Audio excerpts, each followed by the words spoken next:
And the Headless Way is a way of waking up to what you are from your own point of view without disregarding what you are for others, and awakening to your central spaciousness that where there's no dividing line. And so this opens up a new way of living, completely, radically new way of living.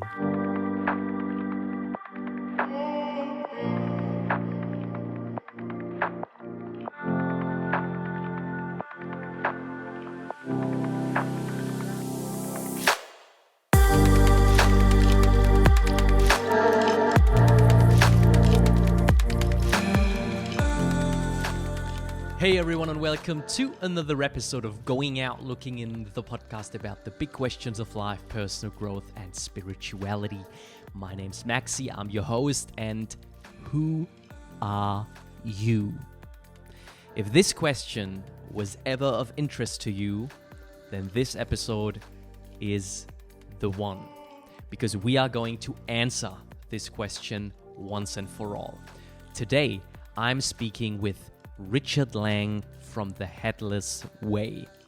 This theory blew my mind. Literally.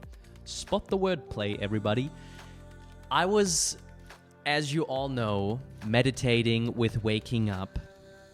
Actually, I'm waiting for them to get on the train and partner up with me because, you know, I'm such a enthusiastic fan of theirs. But that's a different story. I was meditating with waking up, and I stumbled across The Headless Way, narrated by Richard Lang, and I was struck by the simplicity, yet the profound impact that it has on awakening to your true nature. It does so, I can tell you, by such simple experimenting with your true nature. You just look for yourself. You look and you experiment with yourself in daily life, right now, right here. And you see what all the mystics, all of spirituality has ever talked about. I cannot emphasize enough the incredible depth of this technique, which is the Headless Way.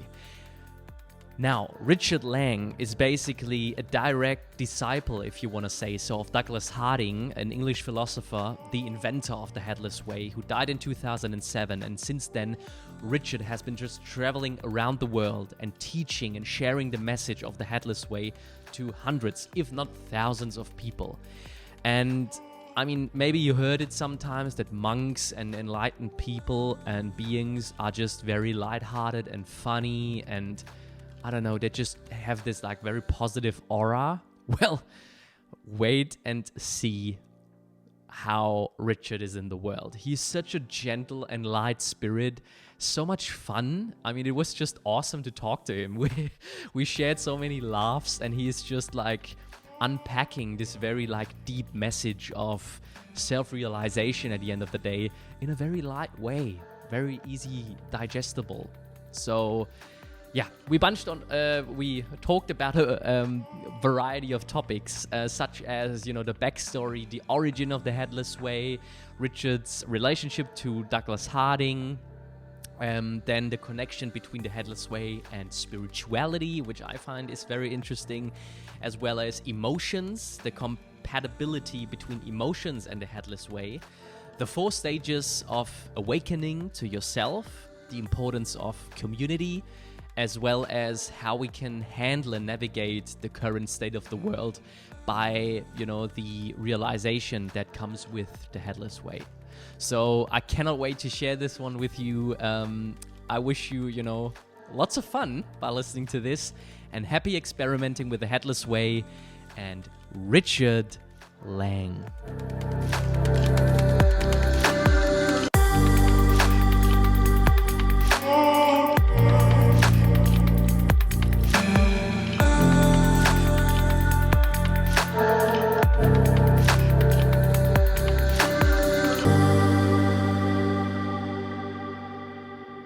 So, well, first of all, thank you very much for taking the time to speak to me today and share your time and awareness and attention, You're welcome. as it is all we have while we're here. I'm very, very much looking forward to this. I have to say, Richard, I've been following, you and the Headless Way for quite some time. It's very simple, isn't it? You just notice you can't see your own head. How could there be anything more direct than that? Please tell me if you know of a way that's more direct than just looking. Yeah. I don't. I literally don't. And I spent some time in a Zen Buddhist monastery, and really. Oh, where was that? It was in the Black Forest in the south of Germany.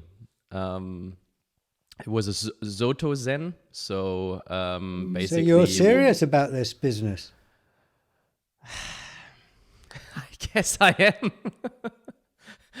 I guess I am. Yeah, but what are you really interested in? Why is this of interest to you and the Headless Way and Zen? What are you looking for? Well, basically, what I used to say, and I keep basically getting back to it, is that the best therapy is self-realization for me. So that's about healing. It's healing, yeah, I would say, and navigating life from a place of serenity and compassion. And I found that I can be best of service to others by realizing who I am and who I am not.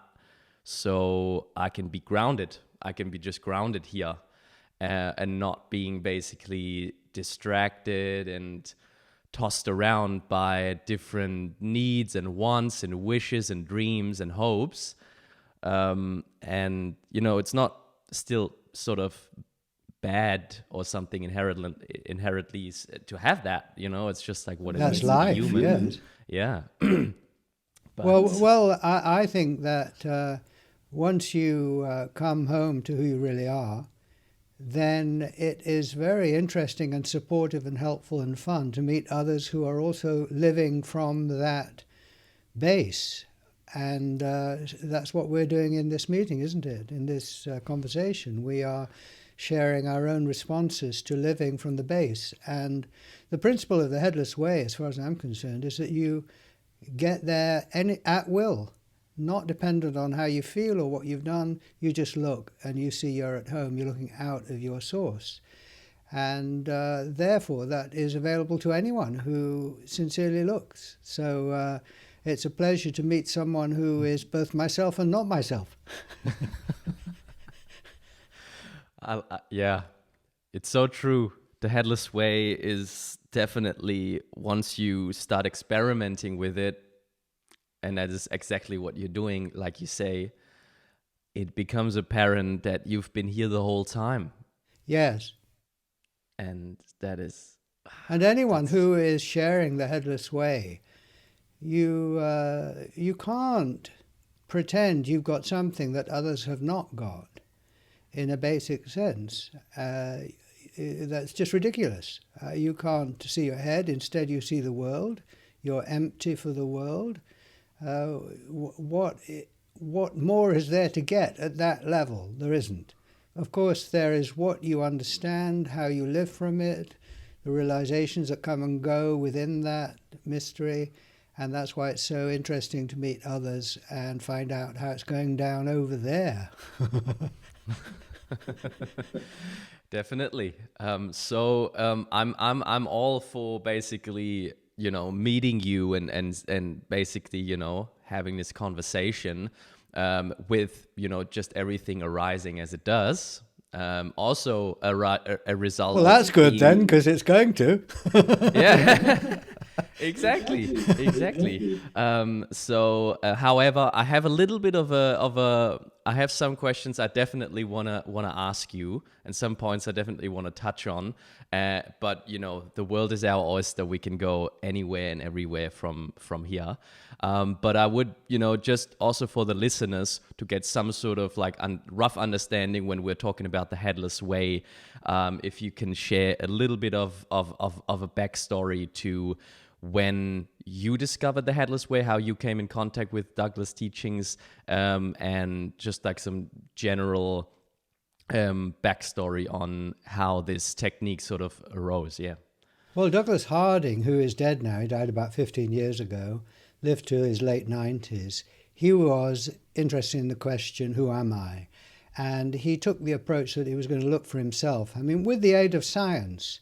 And he was brought up in a very religious family, which he left when he was 21. So he had a background in spirituality for sure, and that was always with him. But he didn't want to accept what others told him about himself. He wanted to find out for himself. He wanted the truth about who he was. And he, in the late 30s and 40s, he understood that what he was changed with range. In other words, at 10 meters you're a person, but at a fraction of a centimeter you're a cell, and closer to your molecules, atoms, and so on. And further away, you are a country, a planet, a star, a galaxy. Now, he took this seriously. He said, well, as the observer comes up to me, I disappear. I really do disappear. I am a person out there, but not at very close range. And he understood in the early 40s that at center there was a kind of nothingness. But that was a theory. And it, of course, aligned with what the great mystics say about the core of your being. It's not nothing. It's a mysterious emptiness, isn't it? Full of everything. But then he actually did the simplest thing. He just looked, and he looked down at his own body, and the listener or viewer can do this, and saw that he couldn't see his own head. He could see his nose, but it was not attached to anything, a huge thing coming out of nowhere. He's got sensations, but as soon as he touched his head, his hand disappeared, and there were just sensations in awareness. And he took that seriously, and he recognized that whereas from the outside he was a thing at whatever range anyone observed him from a person to a particle to a galaxy, at center for himself, and only for himself, he was no thing, full of everything. He then wrote a book, The Hierarchy of Heaven and Earth. It took him a number of years, which explored how this made sense in terms of science. It's a brilliant book. It's the best book. And then he was an architect by trade. He made a good living from that.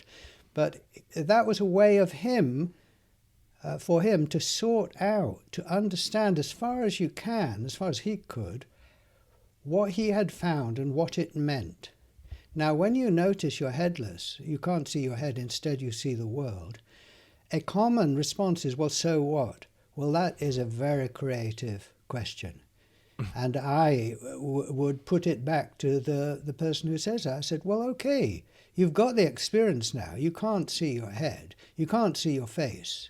You can't see a dividing line between you and the world. What does that mean to you? And I can tell you what it means to me, and I'm very happy to share that.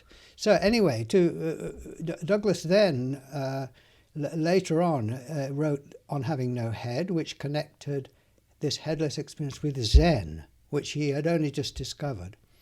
And I met him 1970, and he was developing his experiments then, which test this idea that you're not what you look like.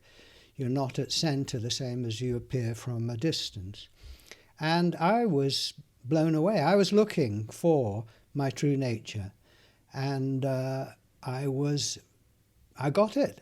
I took a look. I was quite naive. I kind of just did what I was told and looked to see if I could see my head. Saw I couldn't, realized that was what I was looking for. And then fairly soon, I really dedicated my life to sharing this, not just to being aware of it and living from it, but communicating about it. And that was just a personal choice. And I got to know Douglas well, and all his friends. There was a large growing group of friends around him in the early 70s when I got to know him. And he died in 2007, and I was good friends with him and all his friends throughout that time.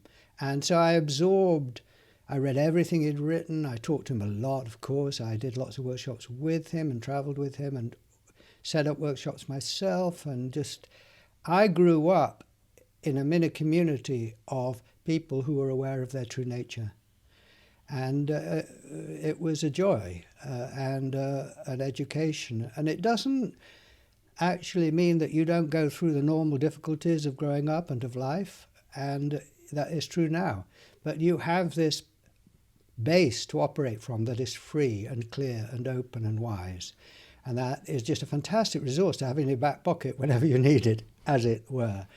And for example, if someone says, well, so what? I say, well, when I'm with a person, and if I'm with that person, I'll say it to them, I have your face instead of mine. There's no dividing line. I am empty for you. I could even say I am you. I don't know what you think or feel, but I don't, I am my hand. I don't know what's inside my hand. So in that sense, this is a balance to the outside view that I'm face to face and separate from everyone, which you learn as you grow up and is vital for functioning. I'm aware now, Maxi, that I'm separate from you, and I think you're in Germany, I'm not sure, but I'm in London, and we're apart. We get that. That's interesting. That's our differences. At the same time, I am aware I'm looking out of a single eye, out of this vast openness that doesn't have my name on it, and it includes you. And when I talk to you, I find out you agree that it's the same for you. So now we have not only the differences between us and similarities, but we've also got something in common, which is who we really are. And that is just, you say, I've never met you before, but I know you. I don't know you, and I know you. Now that is a great help, I think, in terms of relating to others. Yeah. How's that? That's exactly what I think seekers such as myself are basically looking for in some way or another. And then they pursue the different avenues of spiritual awakening or whatnot and contemplation. But yeah, the reason why I got so excited and so relieved, it was a relief in some sense, Richard. It was really, I was sitting down and doing those experiments, and I was like, how could I have missed this? This is so obvious. Hidden in plain sight. Yeah, it is. And what was the relief? What were you relieved from? What was... It's this basically very anticlimactic experience of realizing that I am whole already. There is nothing on top basically coming. There is nothing additional happening here. It is a very, abrupt sort of realization of you've been here the whole time. You can go back to where and who you are at any time, and now live life. Yes. Get on with your life. Yes. You don't have to mess around searching and trying to find your true nature. You've got it now. Now you can get on with living. I know, that's fantastic. And what you said also, that it's anticlimactic, that's very important, because people do tend to dismiss this because it's anticlimactic, because it's not an experience. It's not a wow. It's a sort of non-experience. There it is. That's the nature of it. You can't change that. So part of my job is just to suggest to people, look, that's right. You're not doing it wrong. If it's a come down, a letdown, a non-experience, exactly. Now just give it a chance. What have you got to lose? Be there. It's true, isn't it? True. I say it's true. Do you want to live from the truth, even if it's anticlimactic?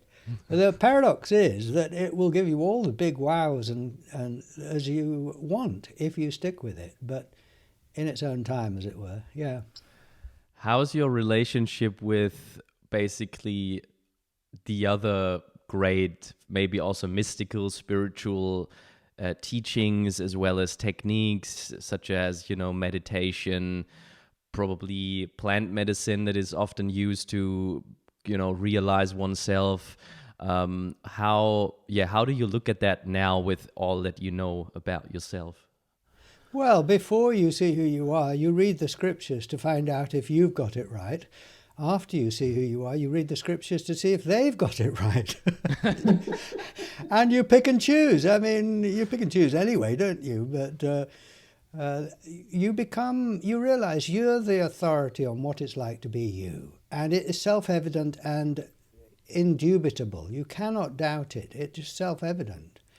And that is a kind of shift, isn't it? And it is really the rest of your life is spent coming to terms with that. You never will, but seeing how that works out. And so you don't place the authority out there in other teachers. You respect them and are interested in them, and you see whether or not what they say tallies with your own direct experience here and now, not even 5 minutes ago. And you don't need drugs to show you this. You might take drugs for whatever reasons, but it's not going to bring you home any quicker or more clearly than just having a look. And of course, the effect of the drug wears off, but this doesn't. Yeah. So, be your own authority. You are the only authority on you. Right now, how big are you? Don't go by what you see in the mirror or what others tell you you are or what you remember. Look for yourself. Well, first of all, visually, I have no boundary. But even if I go to my body sensations, you say, well, I feel limited by my body sensations. Well, don't just think about it. Attend. Right now, what color are your body sensations? Well, it's not a visual thing, so it doesn't have a shape to me.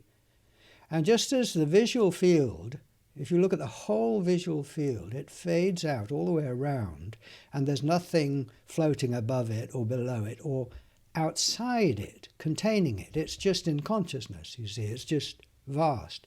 So I find it's the same with the field of sensation, my body sensations, that it is without a clear boundary, and there isn't a boundary to that field of sensation that knocks up against something else that is pressurized. It just fades out. And a friend of mine, his father used to take him fishing in Australia, and when he was about 16, and he'd bring in his nylon fishing line onto the deck of the boat and start trying to untangle it. And his father said, just throw it in the water. And Sam threw it in the water, and it just naturally expanded and untangled because there was no limit there, and it just did itself. It's a bit like that. If you pay attention to your sensations, you feel small and constricted. Now it's like being in that endless ocean. Now, how big are you? Are you inside something? I mean, don't think about it. You can have an image of your body that's really useful. You see, if I go to the sensation I call my back, I have an image of my back. Now, that's really useful, so I don't hurt my back and all of that, But I distinguish between the image, which is what that looks like, I look like from a distance, and the inside story. And the inside story is, I can't say how long that sensation is, you see, or how wide it is, or what color it is, or what shape it is, how many vertebrae, that's all imported. Now, it is glorious not to have a boundary. And I was reading the Upanishads recently. They're 3,000 years old, North India. And some of them say, they speak in the first person, say, I am the one. All is within me. I am alone. You say, well, yeah, got that. Yeah. That is true, you see. Now the Headless Way, I say anyway, whatever the Headless Way it says, I say that does not deny self-awareness at the level of being a person or a planet or a country. I'm still aware of being Richard talking to Maxi, and you don't. One of the, I think, traps or difficulties or things that are wrong with spiritual paths is they try and deny the little self. What I say is, no, just see where it is. It's out there on the screen, or it's somewhere out there in your consciousness. But here is no little self. It's just the big one. You have both. So you're not in the business of trying to deny yourself or efface yourself or get rid of yourself or control yourself or, dissolve yourself. You that's what you said a while back, Now you see who you are, you get on with living. Yeah. But it's the word that keeps coming to me is renunciation, for example, which is something that seems to float around in the spiritual realm and is something I have the feeling that at the end of the day, you're just trying to change something in the outside to better investigate or whatever is your goal inside. And that's why you get rid of stuff and you basically, retrace and go into more or less a cave to meditate or to become still.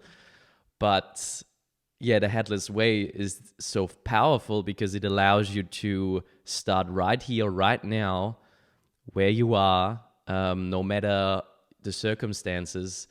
And yeah, like you said, return to your true nature. And, just as, I don't know, the Buddhist said, after awakening, you carry on, you chop wood, carry water. And then that was that. Because you have to be in the world, but not of it at the end of the day. Yes. I mean, there's a place for renunciation, I suppose, but I think that it gets very tricky when you try and do something like renunciation. I think, for me at least, it's just so much simpler than trying to renounce yourself. You see where yourself is, you locate yourself, and it's there. You see, Richard is there with Maxi somehow, or out there in London, and I am not that. I am space for that. I'm where Maxi and Richard happen. Now, I have a special relationship with Richard that I don't have with Maxi. I understand that. That's part of the mystery, that the many is one. But the attempt to somehow purify or renounce yourself is just so tricky because, if you think you've done it, you got rid of your ego. That's the biggest ego trip. It's round and round. Yeah. So I think that the at least my way is to accept that Richard, he needs controlling. He needs to behave himself. He doesn't always, and he never always will. And so I'm not thinking that one day I will finally get rid of him or purifying him or whatever. He is irredeemable in that way, but that's okay. Fortunately, here where I am crystal clear, absolutely purified. So are we all, and you have both, the two-way thing. Yes, it's very sane, healthy, freeing, fun, true. So when I was telling some people about the Headless Way, something that I got, and I got that a lot from speaking about somewhat, some things related to non-duality or self-realization, is, okay, that sounds empty, that sounds disconnected in some way. Like, how am I going to be operating in this world? How am I relating to my feelings, to my body, to my emotions when I'm like back here? It sounds like I'm this sort of like disassociated from what's happening because I'm relaxing here in the driver's seat back here, and this is all going on, but I'm sort of like not really connected to that anymore.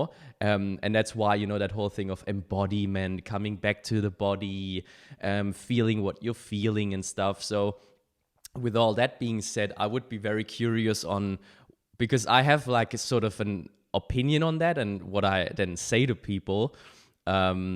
But I would be curious what you think about that, and when you hear someone basically have that fear, maybe, what you would say to them. Well, I would say try it out. You're imagining, you're speculating what it is going to be like in a negative way, but you've got to try it out. And I say that it's a paradox. You're not separate. The space is not separate. There's no dividing line. It unites you with the world, with your body, with other people. This is engagement and involvement total. So in practice, it doesn't work out as a kind of withdrawal at all. It's the opposite. Would you find that? What's your opinion there? Definitely. I think it's what you said earlier is to become basically familiar and comfortable with that sort of non-duality, but also duality, this paradox of being everything and one at the same time, and to basically get an awareness of when which part of you is trying to do something, trying to make sense. Because I felt as soon as this starts, this machinery of trying to make sense how the outside is coming in and how I am relating to it and stuff like this, I'm getting more and more basically away. I'm just being sort of, it just makes it complicated. And this is like, whenever it gets complicated, I'm getting suspicious. I'm like, no, because like when I was sitting down doing the experiments of the Headless Way, when I was sitting down in Zen meditation for a week or something, without any break, I was aware of the simplicity of who I am and the nature of my being. So whenever I'm feeling this sort of, oh, is this now it? Or is this now it? And oh, now I'm feeling this, but from where do I feel this? I'm just like returning to the most simplest techniques, experiments, whatever basically is helping you to then realize, okay. It's in perfect harmony. What I'm feeling, what I'm noticing, and I'm more in touch, to be honest, than I ever been with my emotions, with my feelings. Actually, I'm more in touch with them, and I can sort of stop polluting in an irrational sort of reactive way the people and my surrounding with sort of outbursts of uncontrolled anger or whatever, arises because I know who I am, because I know my true nature, and I can sort of then self-regulate. So it's really a sort of therapeutic device for me to basically say, this doesn't have a place right now, and I'm not going to pollute, my environment now with some sort of irrational arising fear or something that comes up. So it's really, this is what I told you earlier, this for me in terms of like healing and therapy, this really helps to navigate, the tumultuous waters of life, because we are being penetrated every single day. It's happening. So to be grounded is the only way. Yeah. I understand, yes. And I think that when you become aware of your true nature, then there's a lot to work out. And I don't mean that you will finally work it out, that every day something new is happening, and it demands a new response and evokes new understanding. And understanding, realizations, the best ones really are the ones that come in the moment out of your experience rather than something someone else has said. That is important too, and if it rings a bell at the time, then it's chiming with something that you know already, I suppose, you haven't become aware of. But every day, new understanding comes out of your experience, and it will always be like this. Now, part of that process, and I would say that that is a maturing process, it's developmental. And growing up, the first part of life is becoming aware of who you are as a separate person, which you don't know as a baby and an infant, and becoming convinced of that and taking responsibility for who you are in the world, for what you do, what you say, what you think, who you are. And you can't choose who you are as a person. That's just given. It's very mysterious why I should be Richard and you should be Maxie. I mean, I don't remember looking through a catalogue, I think I'll be Richard. I'm not sure I would have chosen Richard, But anyway, here we are. And so you make the best of the one that you find yourself to be. Now, the thing is that, in my view, that is not the end of the story. That there is a next stage of awakening to who you really are, which is at the source and core and center of that human self. And waking up to your true nature helps you be a better person. It helps you operate better in the world. It's not a denial. It's not suddenly throwing that out as illusion, in my view. It's a marvelous invention in consciousness, is becoming a person, becoming convinced you're a person. And when you awaken to your true nature, this opens the door to the next phase of development, which is living from your true nature and finding out how that benefits you, which is what you were just talking about how it benefits you in terms of coping with your feelings and coping with people and life and all of that. And alongside that is that when we are growing up, the way that we become aware of being separate individuals is in society, because you can't see yourself, so you need others to reflect back to you who you are, and you learn who you are through your interaction with others. And it is the same when you then go on to the next stage of living from who you really are, that interacting with others who are also aware of who they really are is very supportive. It's a learning curve. We learn from each other, just as we learned about our individual separateness from each other and communicating about that.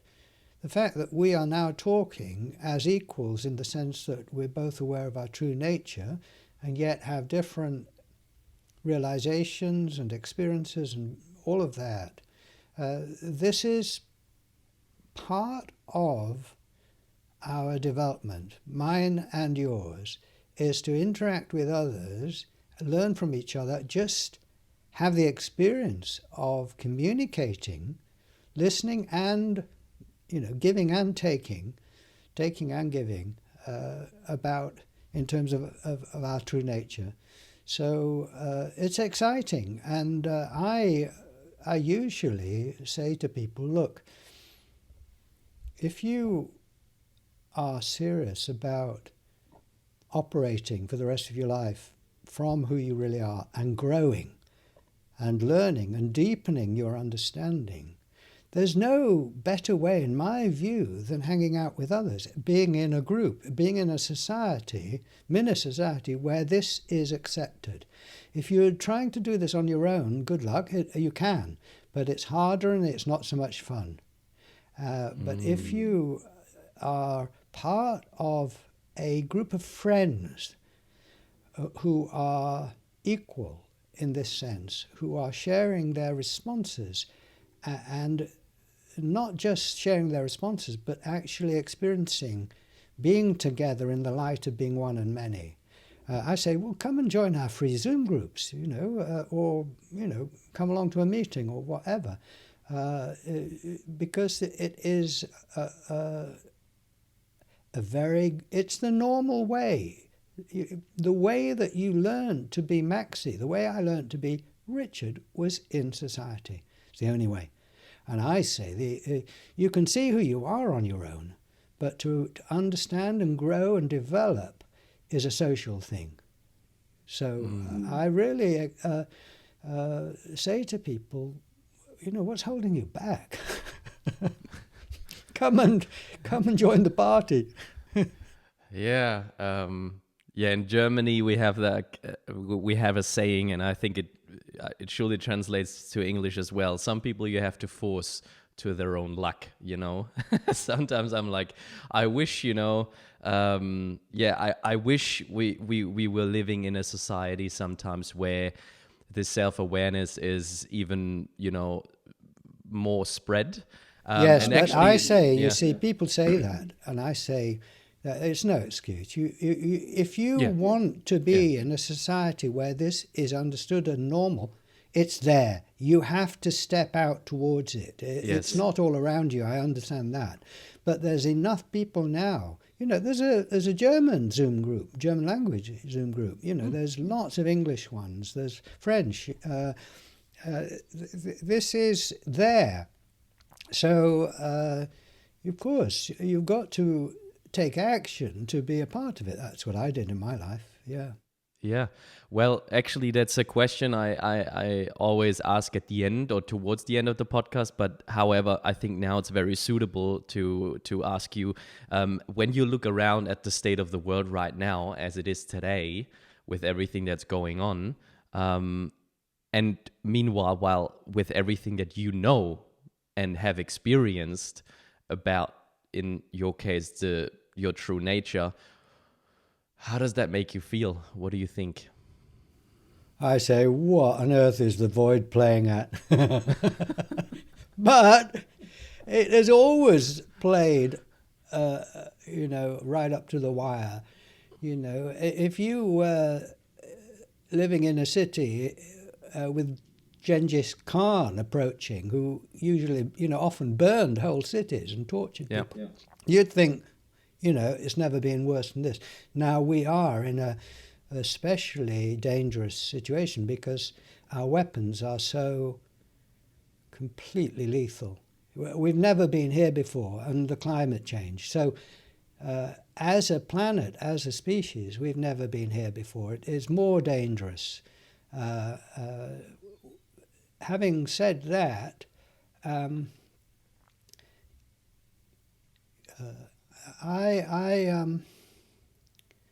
my heart goes out to all of that. I feel for that. I do everything I can at that level to change things. I keep up with the news. I'm in touch, and I am living from this freedom. I'm not going to let that stop me enjoying now my total freedom as who I really am, which will never be more or less than it is now.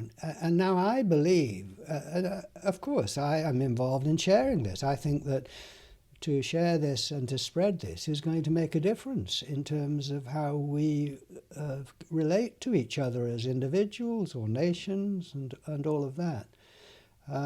So that is my main contribution, is to share this awareness, But back of all that, who you really are is infinitely wise and loving.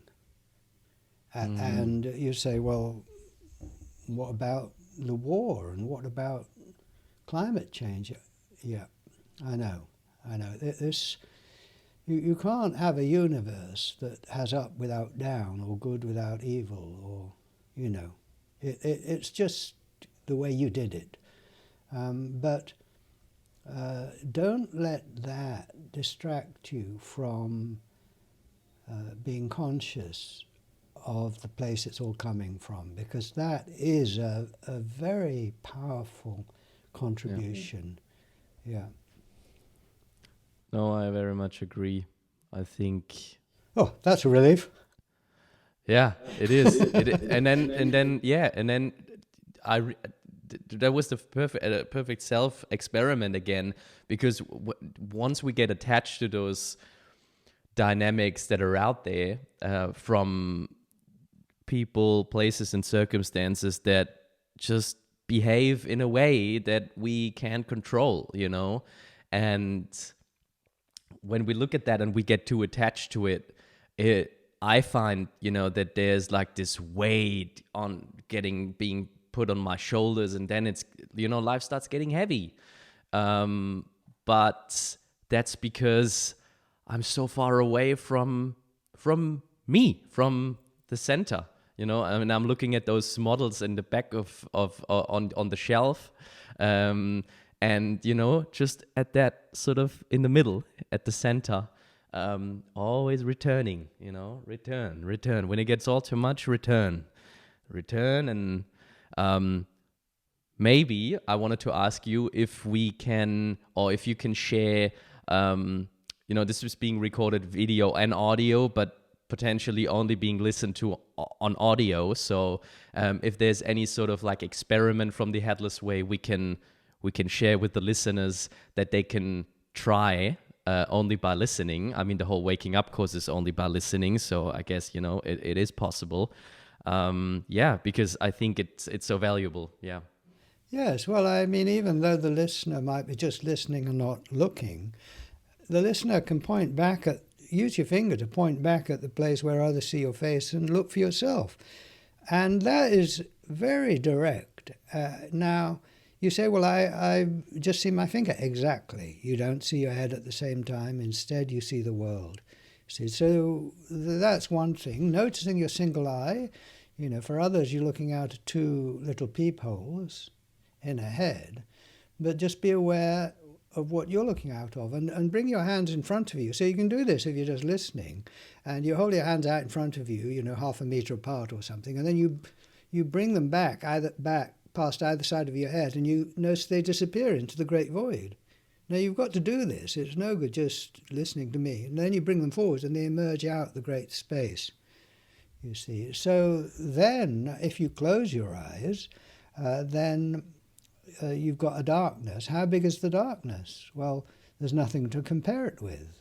And is it given inside any container? No, it's just in consciousness, which is not a thing, you see. And then you attend to your body sensations and imagine you're a baby that has not yet learned language, or, so if I say attend to your right hand, of course, as an adult, you've got an image of your right hand, and that takes you to the sensation there. That's very useful. Now you've got the sensation, just imagine you're a baby pre-verbal, and it is not yet a hand. You haven't married the image of the hand to the sensation, so it's just a sensation. So what shape is that sensation? Well, you haven't got an image for it yet. Or how big is it? Now be aware of your left hand at the same time.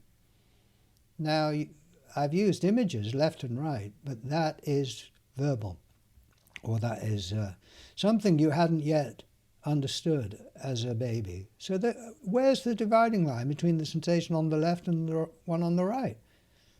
Now be aware of your whole body. So again, an image. That's very useful. So that directs your attention to that sensation. But as a baby, you had not yet got the image of your body from the mirror or from others' photographs or wherever. So from that point of view, your own point of view now, how big are you going by your sensations? You see, well, there's nothing to compare yourself with. You're single. I don't find anything beyond these sensations, as we were saying before. There's nothing outside me. Nothing, I just fade out, or not even that. I don't know. These are words, aren't they? And then, so just ask yourself, how big? Who are you? What are you? See, not according to what anyone else might say, just your own private experience. I say, in a way I can't say, or I have no boundary. The voice is arising within this silence. My thoughts and feelings, you see. We say, well, they're inside your head.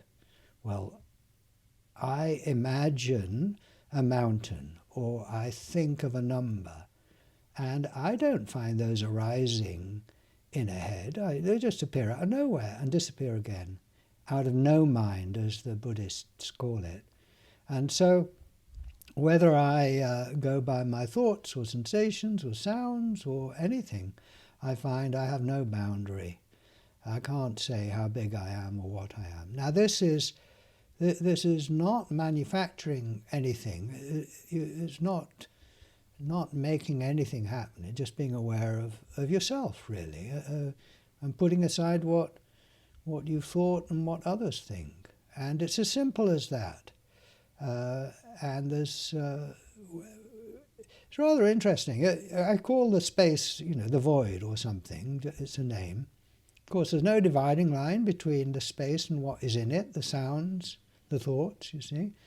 But you could say, well, my voice is coming out of this silence. See, this voice coming out of the silence where you are. And then, so you could say, well, the silence is very fertile, creative. It's not a dead silence or dead nothingness. And my thoughts are coming out of it. How creative is that? The darkness is coming out of it, you see. Now, if you open your eyes again, I say essentially nothing changes. Now, in this vast open space, I have the screen and trees outside the window and all of that floating, coming out of this vast emptiness. Now, this is just my way of talking about it. If my words don't describe your experience, find your own words, But this is particularly, as I was saying, relevant when you're with someone. Now, you might look at my face or be aware of someone's face if you're on your own, imagine it, and just recognize, I say, it's face to no face. Face there to no face here. You're empty for the other person. There's no dividing line now. That is intimate, respectful, practical help in terms of relating to others. So there's you'll find lots more on this, on the Waking Up app. We've got an app, Headless Way app. There's lots of stuff on that, including guided meditations. We've got lots on our headless.org website and our YouTube channel, a couple of hundred videos on that channel, and Zoom groups and so on. So there's a lot of support around if you want it. Yeah. Yeah, thank you so much. I was, again, spending some time with my true nature as you were speaking. And for me... It's always fresh, isn't it? It's always fresh. It's amazing. It's amazing. And that sort of dance between going back and forth and then opening your eyes. I'm seeing you, or maybe I'm seeing myself. And this dance and then returning again is... it doesn't lose its power or like its magic. It's every time. It's so nice. It's so beautiful. And for people, I'll just say something that's important. People say, "Well, how can I keep this going?" I say, "Well, on the one hand, you have to make an effort. Hang out with others, read about it, just put things into your life that remind you of it. Meet with friends, do all you can to bring this onto the front burner." The other side of it is that you whenever you look, you see it perfectly. You don't sometimes see half your head where you are or a quarter of your face. It is always empty here. So you do it perfectly. and at will. It's not dependent on what you feel. And I think that as you go on with it, this sinks in, the fact that it's always there whenever you want it perfectly. And so you start to worry less about keeping it going because it's always there. You can't not have it, and it's always perfect. So that is very comforting. Yeah. Yes, it is. It's very serene.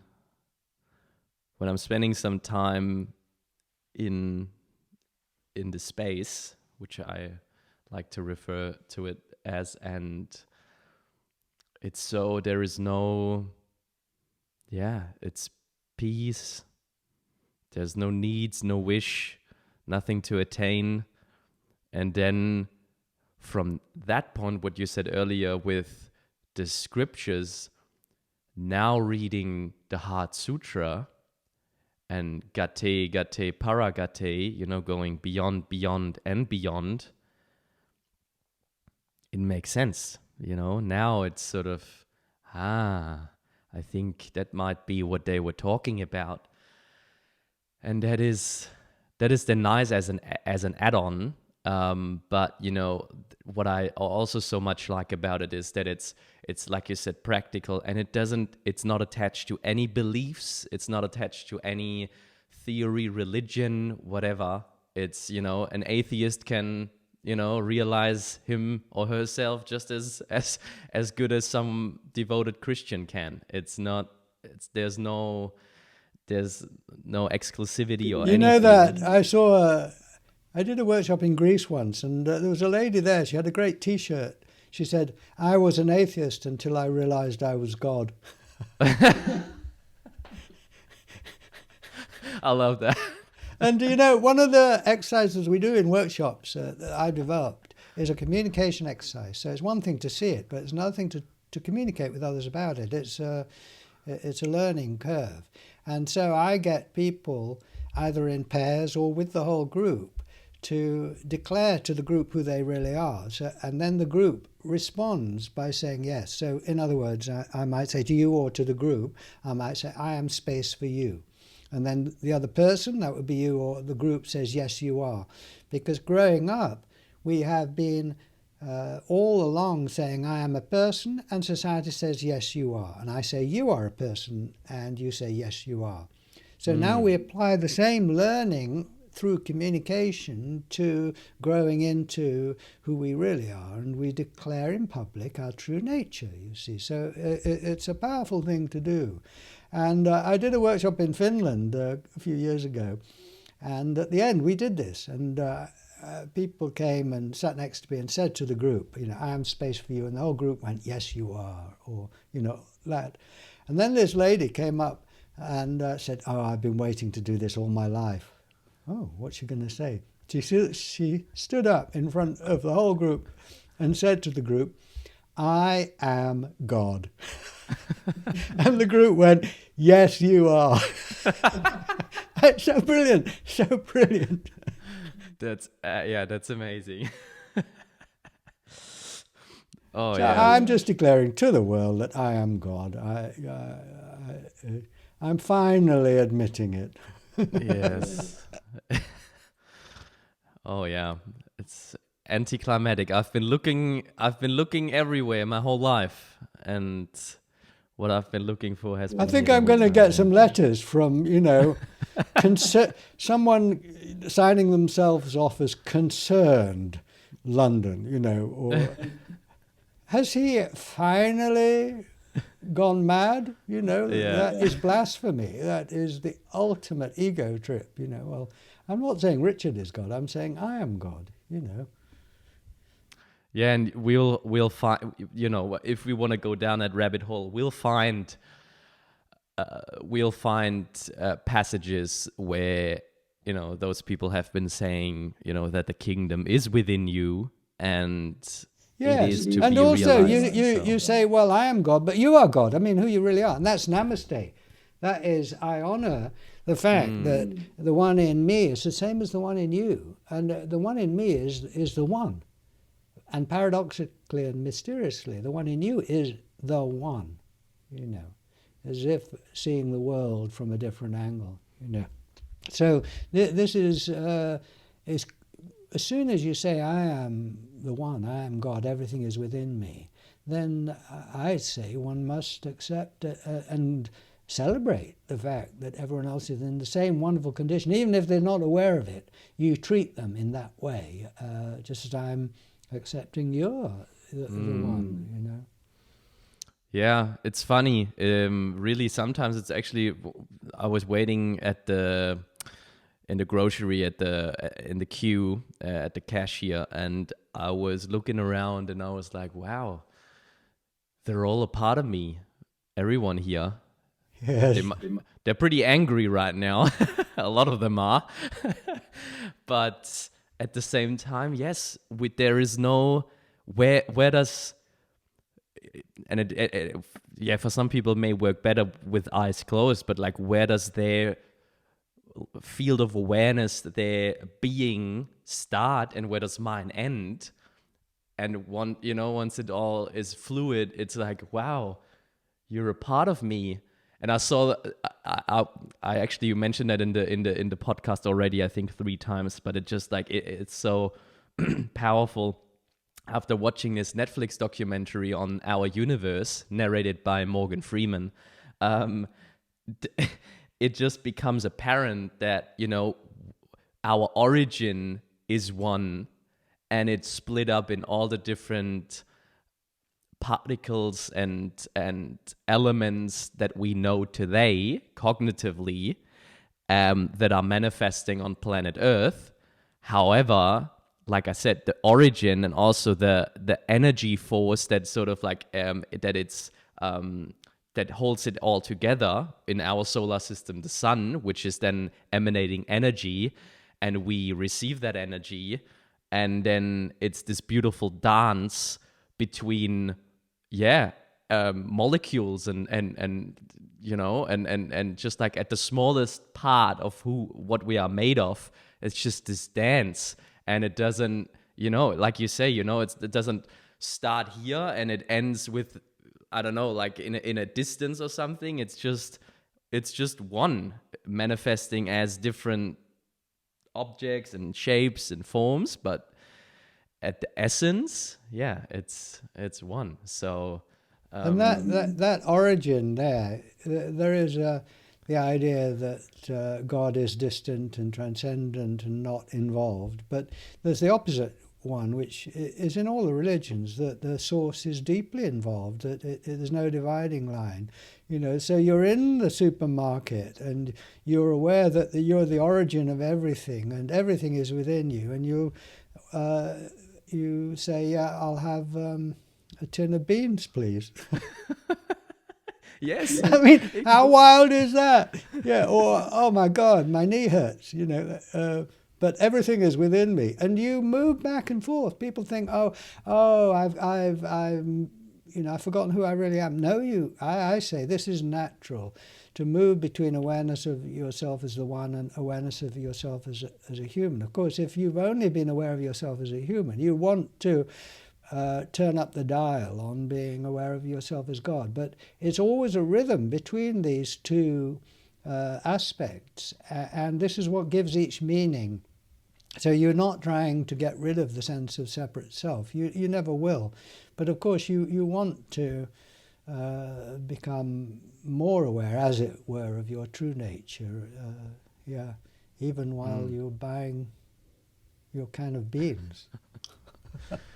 Yeah, it your it roast leads chicken. to exactly. Yeah, but it leads to natural compassion. Your Big Mac. Yeah, yeah, whatever you fancy, Yeah, exactly.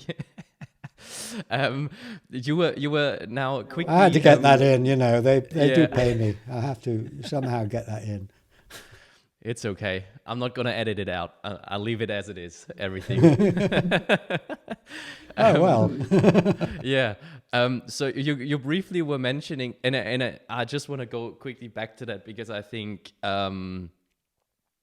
maybe some people who are not super familiar with the concept are gonna be a little bit, maybe got curious about the 4 stages and, the baby, the child, and where it goes from there. Because to me, that was incredible, because also in my friend circle, there's a lot of people now having offspring. So there's like children growing up in the household, and they'll be, when I'm talking to them, they'll be like, yeah, it's a bit funny because now, as they start speaking, they start referring to themselves as their name in the third person. So they're gonna be saying like, so one of my friend's daughter is called Eden. She'll be like, yeah, Eden is hungry. That's what she'll be saying. But that's already this indication of what you were sharing before. It starts, because the mirror starts, the mirror of society starts basically getting into a head of, I'm Eden. So this is like what everyone is calling me. So I would, can you quickly, or however long you please, go back to the 4 stages. I think that's one of the most powerful parts of the Headless Way. Yes, it puts it into important context there. Well, baby, child, adult, and seer. So the baby is headless, pre-verbal. Looks at you when you look in the mirror. That's not you. It's a infant out there. You don't know who you are. You don't care. It's not relevant. You know nothing about your face, your separate identity, really, or nothing worth commenting on. And when you're with your mother, you're not separate from your mother. You don't think that because you don't know anything else. You're pre-verbal. But from day one, you get feedback from others about what you are from their point of view at 2 meters or a meter or whatever it is. And they point at the face in the mirror and they say, that is over on your shoulders. You can't see it. Yeah. But you've got sensations there. Now you've got to learn to marry those sensations with the image. You've got to clothe the sensations in the image. So as you are an infant and growing up, you're learning that others can see you. And you're learning about what they see. And you're learning to imagine that where you are, that you are, in other words, not space with the world. You are a thing in the world, a solid thing at center. And to begin with, this is what you are for them. That's your friend's child saying, Eden wants. But then you've got to learn to say, I want. And that is moving, as the next stage in a way, moving from recognizing, beginning to learn what you are for others, and making the leap to saying, that's what I am for me. Now, it's not what you are for me, but for all intents and purposes, you've got to take that on board. And so as an infant, you are, as a child, you're still coming from headlessness, openness, not being anything in particular, carefree, open, but you are taking on board which unique person you are. You're learning to take that image from the mirror, imagine pulling it out, flipping it the other way around, enlarging it and putting it on. We call it the face game, wearing that face, imagining that you're behind it. This means then that your thoughts, for example, are not just out there in the world. You learn that they are behind this surface, behind your forehead, in your head. So they're private. This is learning, what they call the theory of mind, that you have a mind that is yours and that no one else can see because it's hidden behind your face. That's what makes it private. And therefore others, behind their foreheads, they have thoughts that you can't see. That's the theory of mind, that they have a mind that you cannot experience. And so now we're not only just face to face, we're mind to mind, we're separate.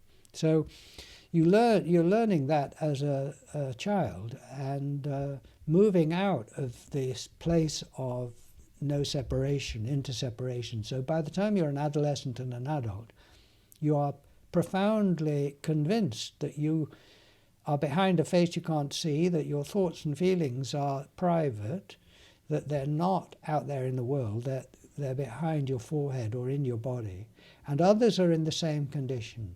And now when you look in the mirror, you don't think twice, that you just accept that's you. In other words, automatically you put that on.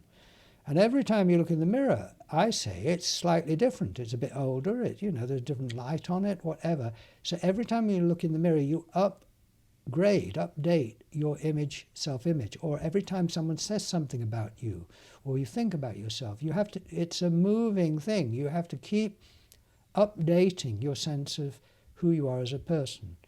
But by the time you're adult, you hopefully you are deeply identify with what you look like. You look at yourself on the screen, that's you. You worry about what you look like. That's all part of that. And you're unaware of your central openness. And if anyone mentions that, you'll either say, well, that's stupid, or, well, I just can't see my face, but I know it's there. All of that stuff.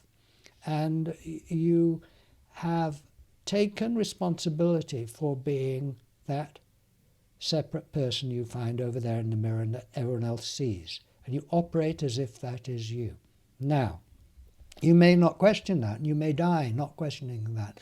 And you may be happy or not happy with that, but you don't question it. But you may question that. And the Headless Way is a way of waking up to what you are from your own point of view without disregarding what you are for others, and awakening to your central spaciousness that where there's no dividing line. And so this opens up a new way of living, completely, radically new way of living. You still take responsibility for what you are as a person, that you still update your sense of self every day. We are different after this meeting than we were before it. The listener is different now than when they started to listen. You change your view of yourself. But now we're including in our awareness this unchanging space that was here when we were babies. It's the same space. It's timeless. And this puts it in a framework that says that this is a natural phase of development. It's not something odd, strange, only for a few people, really. Just as it is natural for you to grow up and become a person, and if you don't, there's something wrong, I would say that now I recognize that if you don't go on and grow up further and realize who you really are, there's something wrong. You've not fully matured. You've stopped short of what is your potential and birthright. And so this is really reintegrating the mysticism into ordinary development, the way we understand ourselves. And I was reading a book recently about personal development. And in fact, it was by the wife of Douglas Harding.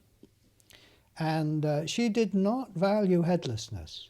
And this book, which is on, it's called Ourselves and Others, written back in the 60s, they're both dead now. I find it fascinating because she talks about personal development up to the third stage of the adult, really. And it's very sensible, and it's all about really learning how to get on with others, and developing a kind of system of behaviour, being kind and understanding each other.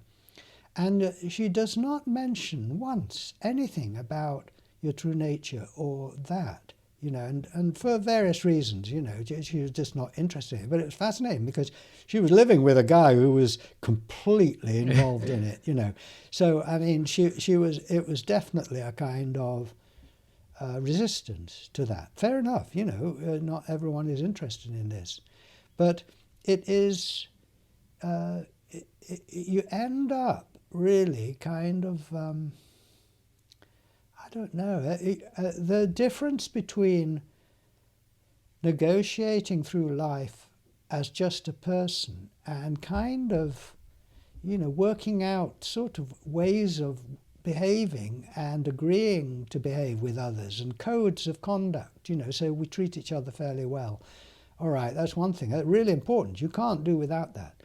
But then to then think about what it's like to live from who you really are, and the fantastic joy that comes from this, and the fantastic intimacy with the world, and with others, and the birds and the stars, and the deep confidence that comes from living from this timeless origin, you think, well, that is another world. That is another world. So that's the fourth stage, which is just as you continue to update your sense of self as a separate person even now, so you every day update your understanding and awareness of who you really are, which of course at center doesn't change. You're always nothing full of something. But this is, deeply enriching and exciting and fun and loving, and it's just not putting the brakes on, and stopping short of what you are potentially capable of. This is realizing your potential. Yeah. Thank you for sharing that.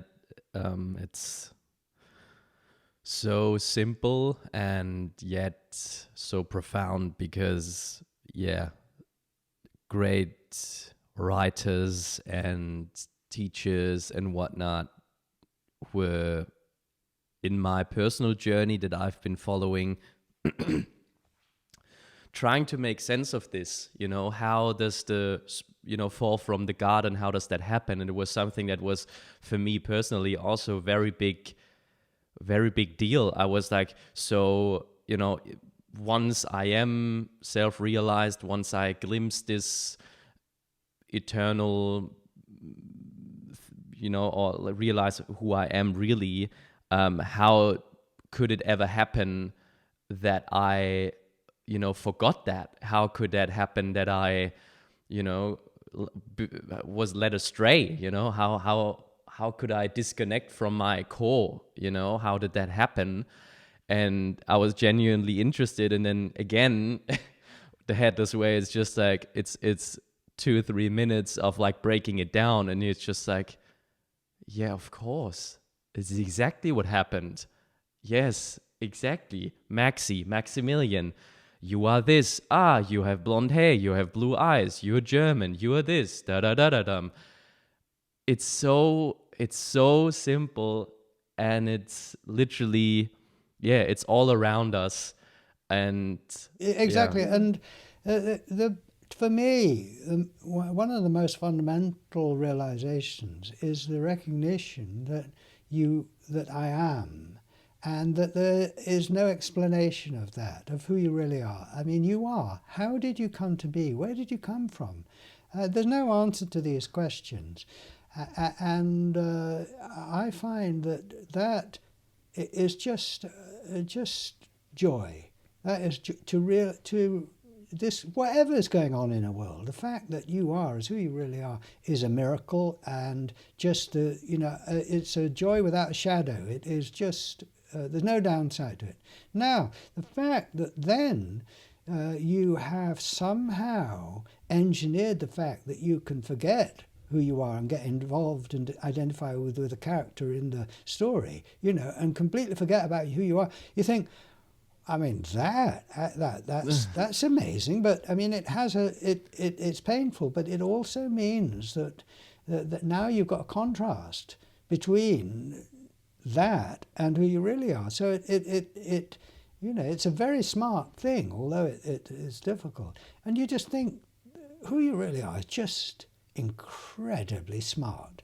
Without you, and that's you, and you don't know how. It's not like the one you really are really knows how it does it. You are that one, and you don't know. You just do it. It is just, if you can't trust that, what can you trust? Well, there's nothing else to trust, but it is just so intelligent, and it's got a great sense of fun and a great sense of drama. It is just, skillful. I mean, incredible, and my computer won't work today.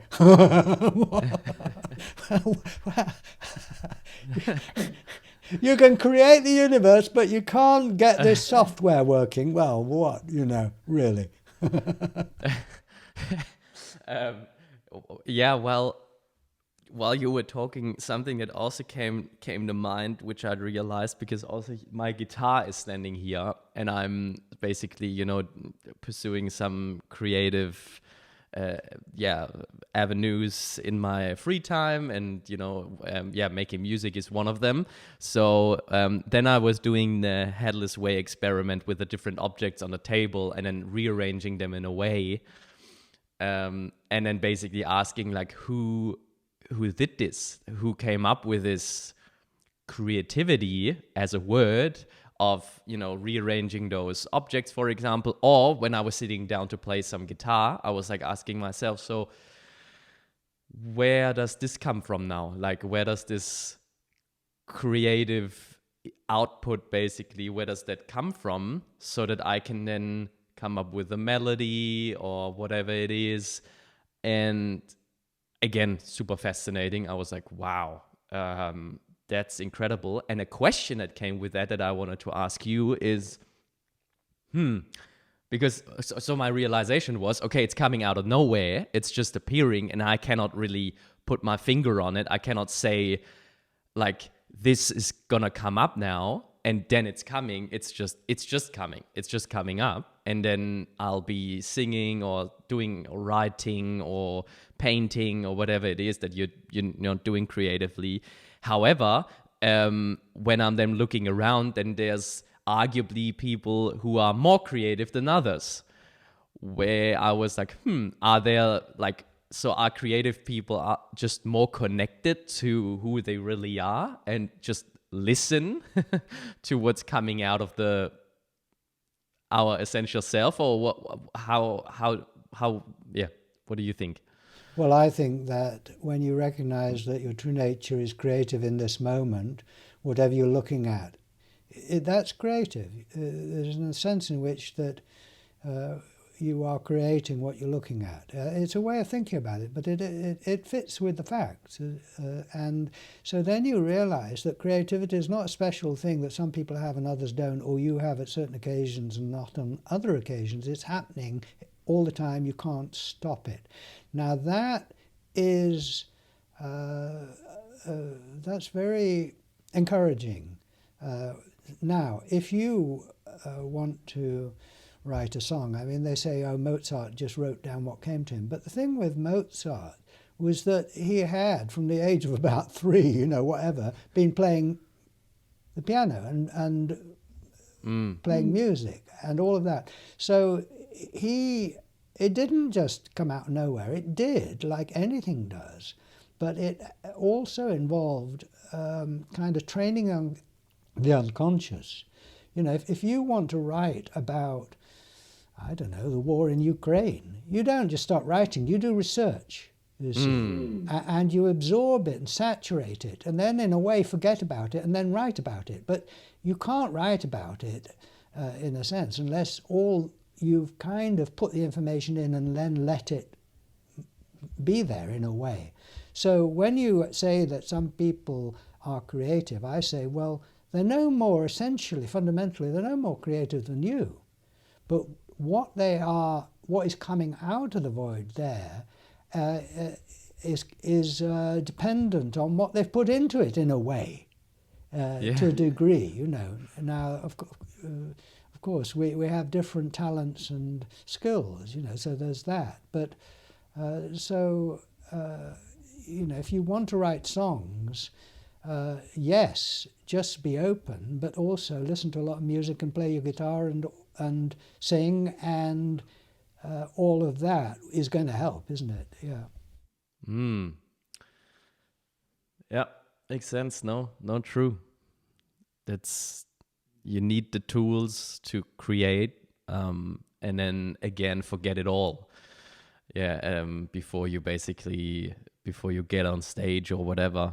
It's actually somewhat my process with those interviews, because I do my research, and then again, when being like less experienced as an interviewer, I would like just stick to my questions, but then be completely ignorant of the moment and everything that's arising here. So it's like I do my preparation and then sort of like forget it all to be present with you, but it will, wherever it comes from, it's coming up. And then That's I'll right. be And able all the to research interact. you've done will play its part. Yes. Exactly. Yeah.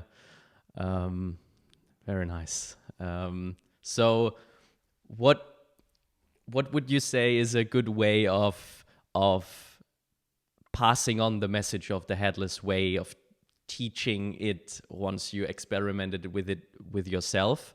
I've done, my fair share of experimenting, and now I have this eagerness inside of me that I want to pass it on. But obviously, I wanted to be somewhat, suitable for my audience, whoever I'm speaking, because I have sometimes the feeling, people are more or less receptive, or basically, I need to frame it in a certain way. So and I have the feeling that you are able to do it very, you've been doing it for so long, and you've been doing it to such a broad variety of people with different backgrounds. So what would you recommend? Well, the main thing is just to be aware of it yourself, whether you're sharing it or not. But when you're talking about it, the primary thing is just to be it and to come from there, which is simple. That's not a difficult thing at all, obviously. And you communicate where you're coming from. Whatever place you're coming from, if you're coming from who you really are, or you're coming from the one in the mirror, that's, people will feel that. The thing is that when I'm sharing it with someone, they have to give me permission to share it in a way. If I'm in a workshop, they've come, so they've given me permission, so I don't have to worry about that. But if I'm talking with someone, they need to be interested, and in some way or other, that needs to be all right. And as soon as I feel that they're not interested, I will back off. Absolutely no point, and just enjoy being them, being space for them. I think that everyone, if you're interested in sharing it, then go for it, with those kind of cautionary thoughts, just respect for others. But there's no rule to it. You might seem to be overstepping the mark when you're sharing it, and it was the best thing you could do. But so there's no rule to it. Just being sensitive to where others are at, and you will share, you will communicate about it in your own way. The other thing, perhaps, just to say about it is that I think that sharing it is hugely important for one's own development. Just as sharing who you are as a person is hugely important in terms of developing your relationships and understanding of yourself and others. So I say that if you want to deepen awareness of your true nature, it is important to have friends that you share it with, or make friends, or somehow begin to kind of reframe your life or adjust your life so that this is its center. And you will find your own way of doing that. But hanging out with others and finding out how they do it can be inspiring and supportive, yeah. So, you're doing this podcast. There you are. Who knows who will listen to this and how this might inspire someone.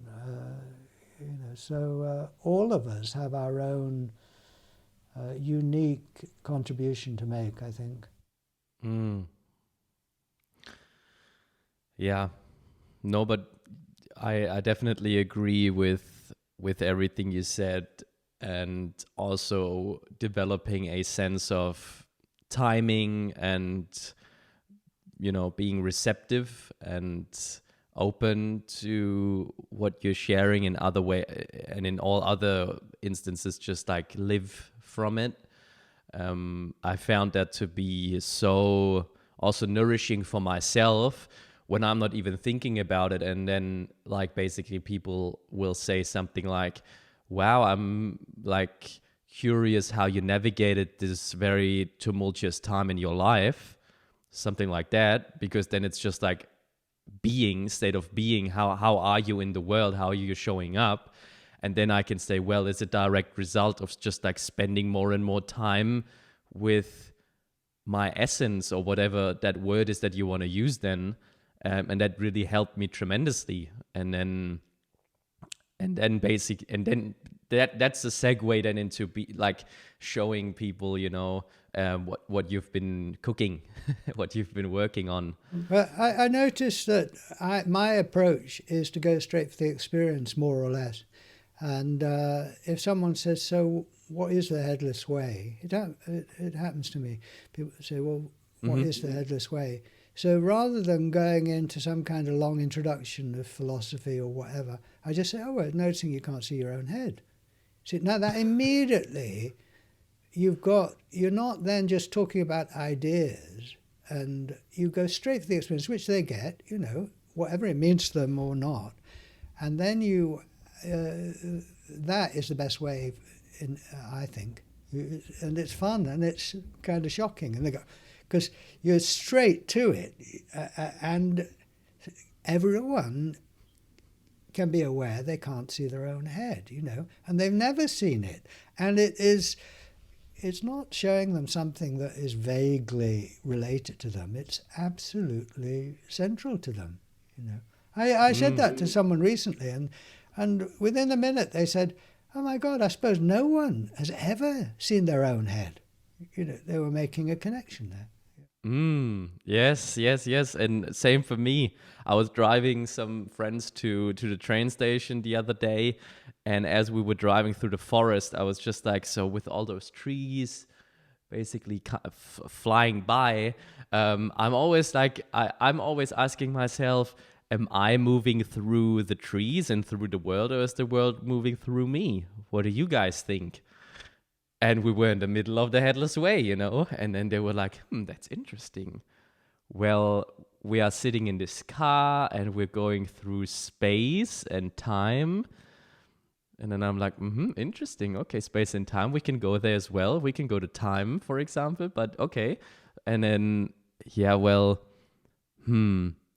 feels like the trees are coming in and they're going through me. And then, so, maybe the world is going through me.